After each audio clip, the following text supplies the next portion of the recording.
2014 వరకు జరిగిన సంక్షేమము అభివృద్ధిని కొలబద్దగా తీసుకోండి, విశ్లేషించండి, ప్రశ్నించండి మమ్మల్ని.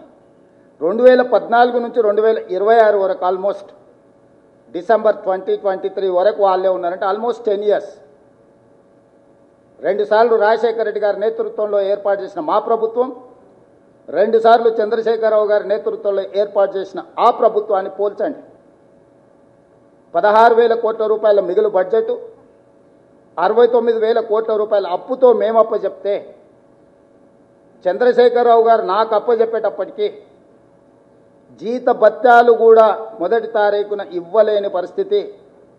రిజర్వ్ బ్యాంకులో చేబదులు కింద 1,000 కోట్ల రూపాయల అప్పు, బ్యాంకుల్లో 8,11,000 కోట్ల రూపాయలు, 4 రకాల అప్పులు ఉంటాయి.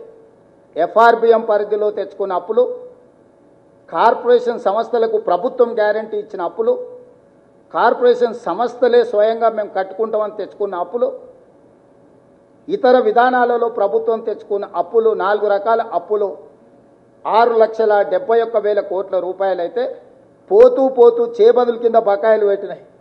కాంట్రాక్టర్ల బిల్లులు 50,000 కోట్లు పెండింగ్ పెట్టింది.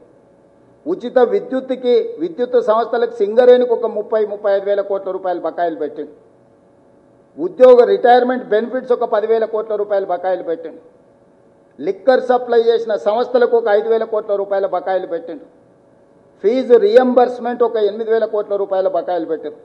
ఈ రకంగా 1,29,000 కోట్ల రూపాయలు లెక్కకు దొరకని, చేతికి అందని అప్పులు నమ్మినోడి దగ్గరల్లా, ఇచ్చినోడి దగ్గరల్లా దొరికిన కాడికి దొరికినంత అప్పులు తీసుకొచ్చి మొత్తానికి 8 లక్షల కోట్ల పైచిలకు అప్పులతోనే రాష్ట్రాన్ని నాకు అప్పచెప్పిండు.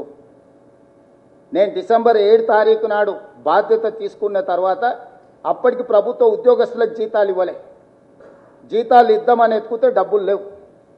పోనీ రిజర్వ్ బ్యాంక్ లేదన్నా అడ్వాన్స్ కింద ఏదన్నా అడగనరా అంటే అప్పటికే 3,500 కోట్ల రూపాయలు అడ్వాన్స్ తెచ్చేసుకుండు మహాత్ముడు.